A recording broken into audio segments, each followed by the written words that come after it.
सुख दुख में कौन साथ होता है। जीवन एक अद्भुत यात्रा है। कभी हंसी की लहरें बहती हैं तो कभी आंसुओं की धाराएं। कभी ऐसा लगता है कि सब कुछ हमारे अनुकूल है, रिश्ते, पैसा, प्रतिष्ठा, पहचान। और कभी ऐसा समय आता है जब सब कुछ खोया खोया सा लगता है, जैसे सब दूर जा चुके हैं, जैसे कोई अपना भी अब अपना नहीं रहा। सुख और दुख ये दो पहिए हैं जीवन की गाड़ी के, लेकिन जब जीवन की यह गाड़ी डगमगाने लगती है, जब सुख और का सूरज डूबता है और दुख की रातें लंबी हो जाती हैं, तब सवाल उठता है, अब कौन है मेरे साथ। सच तो यह है, सुख में साथ देने वाले बहुत मिलते हैं, जो अपनी सफलता में मुस्कुराते हैं, बधाई देते हैं, आपके साथ सेल्फी लेते हैं और कहते हैं हम तो पहले से जानते थे तू बहुत आगे जाएगा। लेकिन दुख में जब आप गुमनाम हो जाते हैं, जब पैसा नहीं होता, जब शरीर बीमार होता है, जब दिल टूटता है, जब आंखें रोती हैं पर कोई पूछता नहीं, तब कौन होता है साथ। कितने लोग बचते हैं, कितने रिश्ते टिकते हैं। ज्ञान सागर चैनल की इस विशेष कथा में हम आपको ले चलेंगे एक ऐसे सफर पर जहां आप ना केवल यह जानेंगे कि सुख दुख में कौन साथ होता है, बल्कि यह महसूस करेंगे कि जीवन में सच्चा साथी कौन है, कौन छलता है और कौन साथ देता है। इस कथा का हर शब्द आपकी आत्मा से जुड़ेगा, आपके जख्मों को छुड़ाएगा और आपको उस अनदेखे अदृश्य हाथ की याद दिलाएगा जो हर पल, हर सांस में आपके साथ है, चाहे दुनिया कुछ भी कहे। तो आइए शुरू करते हैं एक ऐसी यात्रा जो सिर्फ कहानी नहीं, बल्कि आईना है आपके जीवन का, आपकी भावनाओं का और सबसे बढ़कर आपके प्रभु की, आपके संबंध का। आरव की कहानी सुख का सूरज। आरव एक साधारण परिवार का असाधारण बेटा, न पढ़ाई में सबसे अव्वल था, न दिखने में कोई हीरो, पर मेहनत उसकी सबसे बड़ी पूंजी थी और उसकी माँ की दुआएं उसका सबसे बड़ा बल। छोटे शहर से निकलकर आरव ने बड़े सपने देखे थे और जब भगवान ने देखा कि ये लड़का वाकई सच्चा है, तो राहें खुलती गईं। कॉलेज में स्कॉलरशिप मिली, पहली नौकरी अच्छी मिली, पहला प्रमोशन समय से पहले मिल गया, रिश्तेदारों की नज़रों में इज्जत बढ़ी, दोस्तों के बीच आरव एक सक्सेस स्टोरी बन गया। अब उसका घर भी बड़ा था, गाड़ी भी, ब्रांडेड कपड़े, घूमने की तस्वीरें, सोशल मीडिया पर हजारों लाइक्स और हाँ, साथ में लोग भी बहुत थे।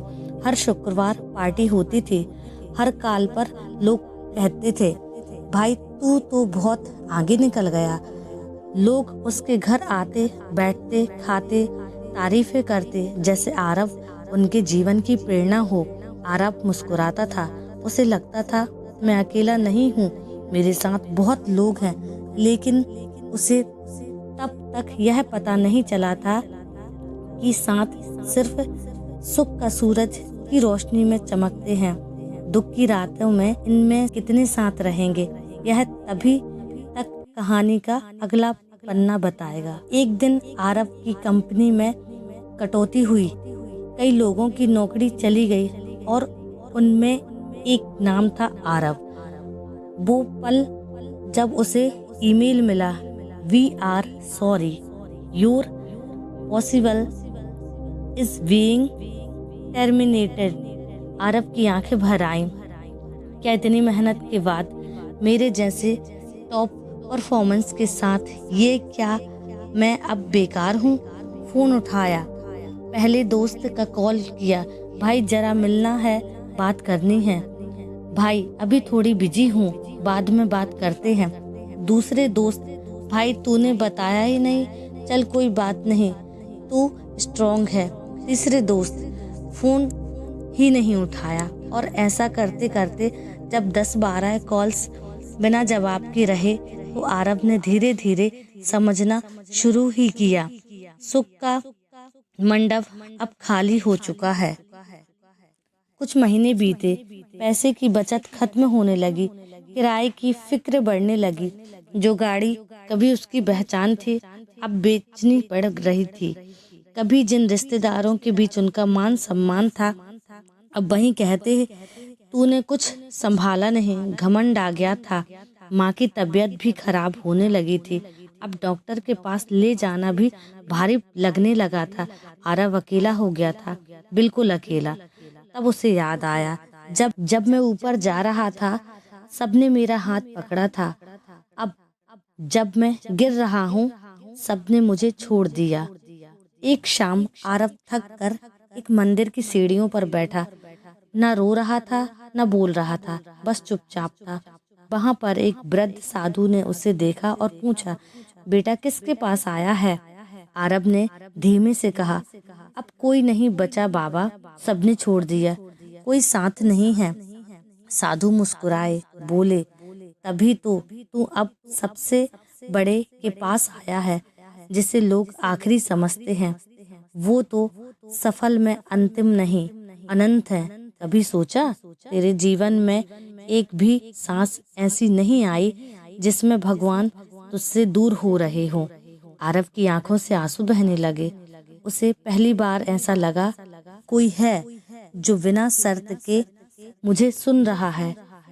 मंदिर की उस सीढ़ी पर बैठा आरव अब भी चुप था, पर अब उसकी चुप्पी खाली नहीं थी। उसके भीतर कुछ बोल रहा था, जैसे कोई पुरानी याद, कोई छोटी हुई पहचान, जैसे उसकी आत्मा वर्षों बाद खुद से संवाद कर रही हो। उस साधु ने उसे भगवद्गीता की एक प्रति दी और कहा, बेटा अब तो वक्त है जब तू बाहर से नहीं भीतर से जवाब खोज। पहली बार आरव ने गीता को वैसे नहीं पढ़ा जैसे कोई किताब पढ़ा, बल्कि वैसे पढ़ा जैसे एक डूबता हुआ व्यक्ति तिनके को पकड़ता है, और आरव उसकी आंखों में टिक गई। जिस प्रकार आत्मा इस शरीर में बाल्यावस्था से युवावस्था और फिर वृद्धावस्था को प्राप्त होती है, उसी प्रकार वह मृत्यु के बाद दूसरे शरीर को प्राप्त होती है। आरव ने जैसे अपने जीवन की पहली सच्चाई जानी, मैं यह शरीर नहीं हूँ, मैं वह आत्मा हूँ, और मेरा साथ, मेरा सच्चा साथी वह ईश्वर है जो मुझसे ही वास करता है। धीरे धीरे आरव का मन हर दिन उस मंदिर में जाने लगा। अब वो वहां बैठकर घंटों सोचता ही नहीं, अब वह प्रभु से बातें करता था। प्रभु मुझे क्यों गिराया? प्रभु मुझे क्यों तन्हा किया? और एक दिन जैसे भीतर से उत्तर आया, तुझे जो मिला था वह तेरा नहीं था, जो तुझे खोना पड़ा वह असली नहीं था। मैंने तुझे दुनिया से हटाया ताकि तू मुझसे जुड़ सके। आरव की आंखें भर आईं। उसे पहली बार जीवन में वो सच्चा साथी मिला था जिसने कभी नहीं दिखाया किया, ना शिकायत ना अपेक्षा, बस प्रेम दिया। समय बीतने लगा। आरव ने वापस नौकरी के लिए प्रयास किया, बल्कि छोटे बच्चों को पढ़ाने लगा। जो कुछ बचा उसी में संतोष करने लगा। उसके चेहरे पर अब चिंता नहीं थी, शांति थी।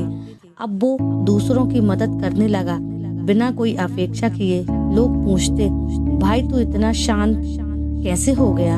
आरव मुस्कुराता और कहता, पहले मैं लोगों में अपना सहारा खोजता था, अब मैं खुद को प्रभु में सौंप दिया।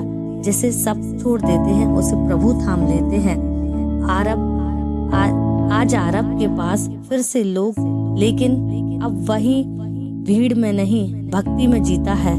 अब वह तन्हाई से डरता नहीं, क्योंकि उसे साथी की पहचान है जो हर जन्म में, हर सांस में साथ है, ईश्वर। जीवन ने आरव को एक बहुत बड़ा पाठ सिखाया। आप बताइए, क्या आप तैयार हैं इस कथा के अंतिम और सबको भावुक भाव के लिए, जिसमें होगा आरव और प्रभु का अंतिम संवाद और एक आत्मिक समापन? क्या आप जानेंगे